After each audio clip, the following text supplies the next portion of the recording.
নমস্কার বন্ধুরা, এই যে এটা আমার অ্যাডিনিয়াম গাছ। তো এই বর্ষার সময়তে অ্যাডিনিয়াম গাছে কি পরিচর্যা করতে হবে, তাহলে কি পরিচর্যা করলে গাছের গোড়াটাও বেশ সুন্দর মোটা হবে। আবার গাছে ফুলের থেকে আমাদের ফুল তো আমরা নেবই, কিন্তু এই বর্ষার সময়তে আমাদের অ্যাডিনিয়াম গাছে যেমন ফুল সৌন্দর্য আছে, সেমন কিন্তু এই গোড়াটা, গাছের গোড়াটাও খুব সুন্দর লাগে দেখতে। তো সেটা তোমরা গাছের গোড়াটা আগে এই বর্ষাতে তোমরা গাছের গোড়াটা আগে ঠিক করে নাও, কডেক্সটা বেশ সুন্দর করে মোটা করে নাও। আমাদের ফুলটা যেমন দেখতে সুন্দর, কিন্তু অ্যাডিনিয়ামের গোড়াটাও অনেকে ঠিক পরিচর্যা করতে পারে না। বৃষ্টির জল পেলে পরে নাকি গাছের গোড়া পচে যায়, এটা সেটা হয়। তার জন্য কি করে, অনেকে দেখি অ্যাডিনিয়াম গাছগুলো বেশ শেডের তলায় রাখে, কিন্তু এইগুলো কিন্তু আমার খুব একটা বেশি দিনকার গাছ না, বেশ 5 থেকে 6 বছর করে এইসব গাছগুলো আছে। আরও কিছুটা গাছ আছে আমার ধারের দিকে, তবে এই গাছটা আমার বেশি বড় গাছটা। এটা আমি ছোট্ট চারা নিয়ে এসে আমি প্রতিস্থাপন করেছিলাম। এটাও 5 থেকে 6 বছর হয়তো হবে যখন গাছটা হয়তো কিনেছিলাম। খুব জোর হয়তো এক বছরের হয়তো গাছটা ছিল। তো সেই সময়তে গাছটা নিয়ে এসে আমি এই যে ধাপে ধাপে প্রতিস্থাপন করে করে ঠিক পরিচর্যা করে করে আমার গাছটা এই যে এই ধরনের সুন্দর হয়ে গেছে। আবার গাছটা যদি তোমরা ওইভাবে এনে রেখে দাও, যেমন নানান ধরনের গাছ আছে যে আমরা একটু লম্বা ধরনের করি, কিন্তু অ্যাডিনিয়াম গাছ তোমরা যত প্রত্যেক বছর কাটাই ছাঁটাই করবা, তাহলে কি করবে, উপরটাও বেশ সুন্দর হবে। আর যত কাটাই ছাঁটাই করবা তত তোমাদের গুঁড়াটা বেশ গাছের মোটা হবে, যেটাকে বলে কডেক্স। তো সেইটাও খুব সুন্দর মোটা হবে। তো এই বর্ষার সময়তে কী ধরনের পরিচর্যা করলে তোমাদের গাছটাও বেশ সুন্দর ভালো থাকবে, আবার গাছের কডেক্সটা খুব সুন্দর মোটা হবে, সেই বিষয়ে আজকে ভিডিওটা করছি। তো দেখো তোমরা ভিডিওটা। যে এই গাছটা যেমন দেখছো, এই সময় কিন্তু বর্ষার সময়তে আমার গাছটায় প্রচুর পরিমাণে কুড়ি ছিল, কিন্তু ফুলগুলো এই যে বেশিরভাগ ফুলই সব বৃষ্টির জল পেয়ে নষ্ট হয়ে সব ঝরে যাচ্ছে। এইবার হয়তো বৃষ্টি প্রচুর পরিমাণে খুব বৃষ্টি হচ্ছে, তো তার জন্যে কি হচ্ছে, গাছটা খুব সুন্দর হচ্ছে। কিন্তু গাছের তো বৃষ্টির জল পেলে কি হয়, গাছটা হয়তো ফুলগুলো থাকলেও কি হবে, ফুলগুলো বৃষ্টির জলে জলে পচে পচে যাবে, কিন্তু গাছটা খুব সুন্দর করে ঝোপাল হয়ে যাবে। তো আমার এইগুলো গাছগুলো যে লাগানো আছে, আমার ওইদিকে অনেকটা গাছ আছে। এই গাছগুলো যেগুলো নুড়ি পাথর চালার পরে যে পাথরগুলো চেলে চেলে ফেলে দেয়, ওইগুলো নিয়ে আমি উপরে দিয়ে রেখেছি, দেখতে যেন ভালো লাগে তার জন্য। আর এইগুলো কিন্তু আমার পুরোই গ্যাসগুলোতে লাগানো আছে, যেগুলোকে সিন্ডার বলে, সেইগুলোতে যে এইগুলো লাগানো আছে। তো এগুলোর মধ্যে আমার মাটি নাই বললেই হয়, লাল বালি দিয়ে আর এই গ্যাসগুলো দিয়ে আমি এগুলো বসানো গাছগুলো আমার। তো কীভাবে আমি বসিয়েছি, প্রত্যেক বছর কীভাবে টপ থেকে তুলে আবার লাগাই, সেটাও একটা ভিডিও দেওয়া আছে, চাইলে তোমরা দেখে নিতে পারো। আর এই বর্ষার সময়তে যেটা বেশিরভাগ দিতে হয়, যখন একটা না করে খুবই বৃষ্টি হয়, বৃষ্টির জলেও কিন্তু যদি ঘেঁষে থাকে তোমাদের, তাহলে কোনো অসুবিধা হবে না। হয়তো 15 থেকে 16 দিন পর পর যদি তোমরা ফাঙ্গিসাইডটা 2-3 গ্রাম ফাঙ্গিসাইড একটু জলের মধ্যে গুলিয়ে নিয়ে সেই জলটা, ফাঙ্গিসাইডের জলটা গাছে একটু স্প্রে করে দিতেও পারো, আর গাছের গোড়াতেও একটু দিয়ে দিতে পারো। তাহলে কি হবে, আমাদের শিকড় পচার কোনো ভয় থাকবে না।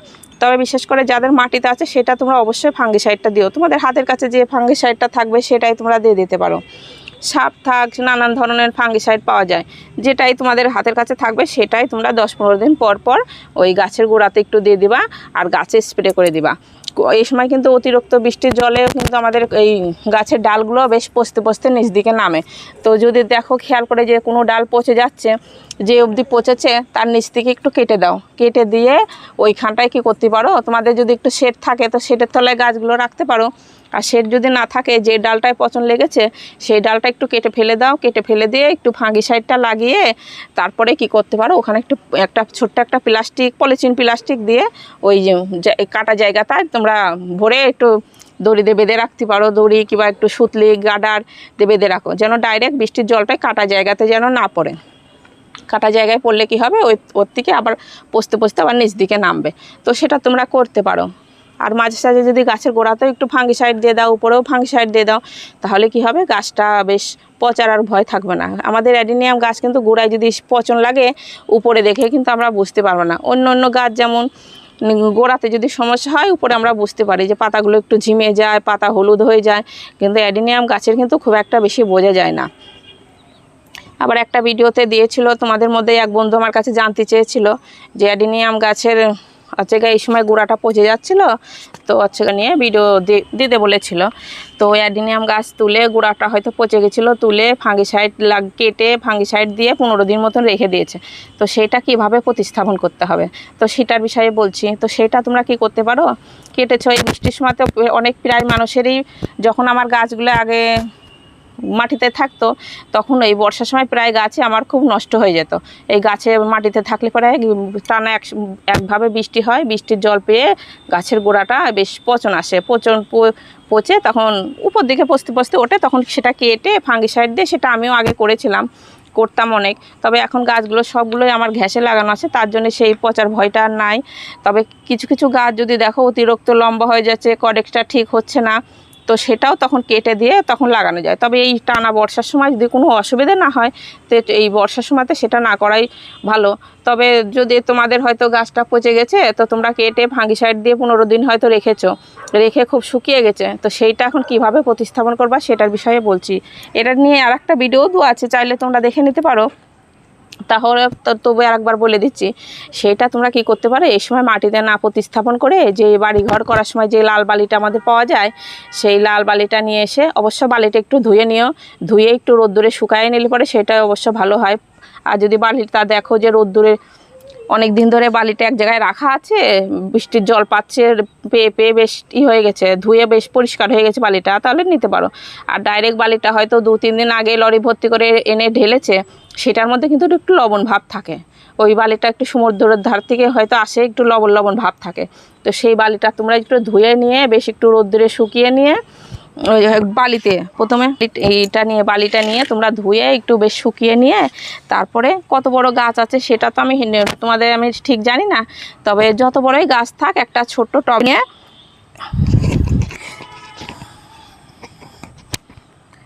বেশ মানানসই একটা টবে নিয়ে, টবের তলাতে একটু ছিদ্রটা একটু খোলাম কুচি দিয়ে আটকিয়ে পুরো প্লেন তোমরা লাল বালিতে প্রতিস্থাপন করে দাও। পুরো লাল বালিতে কী হবে, শিকড়টা বেশি ছড়াতে পারে। আর যদি এই সময় যদি তোমরা মাটিতে কিংবা ঘ্যাসে সিন্ডারে যদি প্রতিস্থাপন করে দাও, সেটা কী হবে, বৃষ্টির জল পেয়ে নতুন নতুন শিকড়গুলো ছাড়বে। আর অতিরিক্ত বৃষ্টির জল পেলে কিন্তু সেই নতুন শিকড়ে পচন আসতে পারে, মানে কি পচেও যায় প্রায়। এই খোলা ছাদের তলায় তোমরা ডাইরেক্ট মাটিতে কিংবা ঘ্যাসে এগুলোতে প্রতিস্থাপন করো না, বেশ লাল বালিতে প্রতিস্থাপন করে দিয়ে সেইটার পর প্রতিস্থাপন করার পরে তোমরা একটু ফাঙ্গিসাইড জল করে গুলিয়ে নিয়ে সেই গাছের গোড়াটা দিয়ে বেশ একবারে অন্ধকার জায়গাতেও রেখো না, যেখানে বেশ একটু হাওয়া বাতাস লাগে সেই জায়গাতে তোমরা সেই গাছটাকে রেখে দাও। প্রতিস্থাপন করার পরে ফাঙ্গিসাইড জল দিয়ে যেখানে বেশি একটু ছায়া ভাব আছে কিংবা বড় বড় গাছ থাকে সেই জায়গাতে গাছের তলাতে তোমরা রেখে দাও। আর তাও যদি না রাখতে পারো, হয়তো তোমাদের বাড়িতে বড় বড় গাছ নাই, প্রথমে গাছ হয়তো ছাদ বাগানে কয়েকটা গাছ নিয়ে শুরু করেছো, তাহলে হয়তো জানালার পাশে কিংবা একটু সিঁড়িঘরের পাশে যেখানে বেশ একটু রোদ্দুরের ভাবও থাকবে, হাওয়া বাতাস বেশ চলাচল করবে, সেই জায়গাতে রাখলে কি হয়, শিকড়টা বেশি ছড়াতে পারে। এই যে তোমাদের আর একটা গাছ আছে, এই যে এই গাছগুলো এইগুলো কিন্তু আমার মাটিতে করা আছে। এই যে বৃষ্টির জল পেয়ে গাছের গোড়াটা কি পরিমাণে মোটা হয়ে গেছে, এই যে, কিন্তু তবুও এই গাছগুলো কি করছি আমি এখন করছি না, ওই টবটা এটার থেকে তুলে কিন্তু আমি টবে এখন প্রতিস্থাপন করতে পারতাম, কিন্তু সেটা আমি করছি না, যে কিছুদিন পরে করব। এটাতে যদি অমনি থেকে যায় তাহলেও কোনো একটা অসুবিধা হবে না। আবার অ্যাডিনিয়াম গাছ, এই যে এই গাছটা আর একটা গাছ তোমাদেরকে দেখাচ্ছি আমি, এই গাছটা অতিরিক্ত গাছের গোড়াটা বেশ লম্বা হয়ে গেছিলো, তো এইটা আমি কি করেছিলাম, বেশ তুলে লম্বা গাছগুলো থাকলে কিন্তু আমাদের কডেক্সটা দেখতে সুন্দর লাগে না, তো তার জন্য এটা কি করেছিলাম, আমি পুরো তুলে নিয়ে বেশ বটি দিয়ে সমান করে বেশ কেটে ফেলে দিয়েছিলাম। এই যে কেটে ফেলে দিয়ে এই অংশতে ফাঙ্গিসাইড দিয়ে, সে তোমরা যেমন করেছো ফাঙ্গিসাইড দিয়ে 10 থেকে 15 দিন মতন আমি ফাঙ্গিসাইড দিয়ে বেশ শুকিয়ে নিয়ে রেখেছিলাম। যে তারপরে যেটা হয়, নারকেলের এই সব ছোবড়াটা, নারকেলের একটা মালই থাকে, সেই মালইটাই ভিতর দিকে দিয়ে যে বসিয়েছিলাম। এই যে এটাও প্রথমে তাই করেছিলাম, প্রথমে আমি কি করেছিলাম, বালিতে বসিয়ে নিয়ে তারপরে যখন দেখি প্রচুর পরিমাণে শিকড় হয়ে গেছে, তারপরে বালির থেকে তুলে নিয়ে আমি যেই গ্যাসগুলোতে প্রতিস্থাপন করে দিয়েছি। এই যে, তবে বালিতে তোমরা বসানোর পরে কিন্তু 1 থেকে 1.5 মাস পরে তোমাদের শিকড়টা ছাড়বে, বেশ সুন্দর শিকড়টা হবে। তারপরে তুলে নিয়ে তোমরা যদি মাটিতে প্রতিস্থাপন করতে চাও কিংবা ঘ্যাসে প্রতিস্থাপন করতে চাও, তো তখন তোমরা সেটাতে প্রতিস্থাপন করে দিও। তো এই এখন তো তোমরা শুধু বালিতেই প্রতিস্থাপন করে দাও, যে তারপরে তোমরা নিজেরাই বুঝতে পারবা যে টবটা একটু উল্টো করে দেখবা, বালির ভিতর দিয়ে কিন্তু শিকড়টা বেশ চলে আসে। বালিতে শিকড়টা খুব ভালো বেশ ছড়াতে পারে। আর এই অ্যাডেনিয়াম গাছের বিষয়ে তো বলছিলাম, তো এই সময়তে গাছের গোড়াতে তো তোমরা ফাঙ্গিসাইডটাই দিলা, আর এই বৃষ্টির সময় তোমরা কোন ধরনের সার দিতে পারো তো সেটার কথাই বলছি। এই সময় আমি কিন্তু গাছের গোড়াতে বেশ আমাদের প্রায় মাস থেকে এক থেকে দেড় মাস ধরে প্রায় বৃষ্টি, তো তার জন্য কি করছি, আমি টবের মাটিতে কোনো খাবার দিতে পারছি না বলতে বৃষ্টির সময় তো আমি বেশি খাবারও দিই না, শুধু যেটা দিই সেটা তোমাদেরকে বললাম ফাঙ্গিসাইড, যেটাই তোমাদের কাছে হাতের কাছে থাক। আর তোমরা যদি একেবারে নতুন বাগানি হও, হয়তো ফাঙ্গিসাইডটা তোমাদের কাছে আনা নাই, তাহলে তোমরা কি করতে পারো, মাঝে সাঝে একটু হলুদ গুলিয়ে নিয়ে গাছের গোড়াতে তোমরা দিয়ে দিতে পারো, তাহলেও কি করবে, একটু ফাঙ্গিসাইডের কাজটা করবে। আর গাছের গোড়াতে যখন দেখবা যে এই বৃষ্টিটা একটু কমেছে, তো তখন কি করবা, বৃষ্টিটা একটু ছেড়েছে, বেশি একটু রোদ্দুর বেরিয়েছে, তারপরে তোমরা কি করবা, একটু NPK 19-19 যেটা আমি বেশি ব্যবহার করি এই সময়। আর যখন ফুলের দরকার তখন সেই ফুল আনার সেটা ব্যবহার করি, সেটাতে তখন পটাশ সার দিই, সিঙ্গেল সুপার ফসফেট দিই, তাহলে কিন্তু আমাদের গাছে ভরপুর ফুল চলে আসে। আর এই সময় আমি ফুলটা চাইছি না, ফুলটা না নিয়ে আমি এই সময় এখন গাছের গোড়াগুলো বেশ সুন্দর করছি, গাছের কটেজগুলো। আমার ওইদিকে আরও কিছু কিছু গাছ আছে, আমি তোমাদেরকে দেখাবো। আমার ছাদ বাগানেও প্রচুর পরিমাণে গাছ আছে। একটা গাছ ভালো করে দেখা, এইদিকে একটা গাছ আছে, এই যে গাছটা উপরটা যেমন সুন্দর হয়েছে, এই ধরনের করেই কিন্তু আমি এই গাছগুলো করছি। এই যে গাছের গোড়া, আমাদের যেমন গাছের উপরটাও সুন্দর করতে হবে, গাছের গোড়াটাও সুন্দর করতে হবে। তো এই ধরনের সুন্দর করতে গেলে কী করতে হবে, আমাদের গাছের খাবার দিতে হবে। তো এই বর্ষার সময়তে তোমরা নানান ধরনের সার, এই সময় বেশিরভাগ রাসায়নিক সারও ঠিক মতন দিতে পারছি না, দিই না। তার মধ্যেও কি করি, আমি যেমন জবা গাছটাতে কিন্তু আমি রাসায়নিক সার এই সময় দিই, কিন্তু অ্যাডিনিয়াম গাছগুলোতে দিই না। বেশিরভাগ রাসায়নিক সার যদি অ্যাডিনিয়াম গাছের গোড়াতে দেওয়া যায়, তাহলে অ্যাডিনিয়াম গাছে কিন্তু অতিরিক্ত জল সহ্য করতে পারে না, আর বেশিরভাগ জল সবসময় জমা হয়ে থাকে।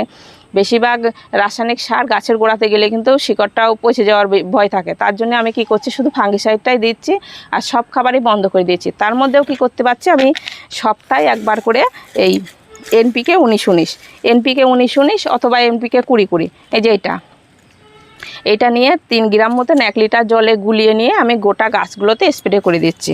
তো আমাদের প্রচুর পরিমাণে গাছ আছে, আমার বড় স্প্রে মেশিন আছে, তার জন্য কি করছি, আমি একবারে সেই হিসাব করে 1 লিটার জলে 3 গ্রাম মতন করে নিয়ে, বেশিরভাগ জল নিয়ে আমি গাছে সেটা স্প্রে করে দিচ্ছি। আর তোমাদের হাতের কাছে যদি ছোট স্প্রে মেশিন থাকে, তাহলে কি করতে পারো, 3 গ্রাম কিন্তু খুব একটা বেশি, 3 গ্রাম বলতে একটা চামচা নিয়ে কিন্তু 1 চামচা ভর্তি করে নিলেই কিন্তু 3 গ্রাম মতন হয়ে যাবে। তো সেইটা নিয়ে তোমরা তখন যদি বোতল থাকে, বোতলে হোক স্প্রে মেশিনে হোক, নিয়ে তখন সপ্তাহে 1 দিন করে নিয়ে গাছে স্প্রে করে দিতে পারো।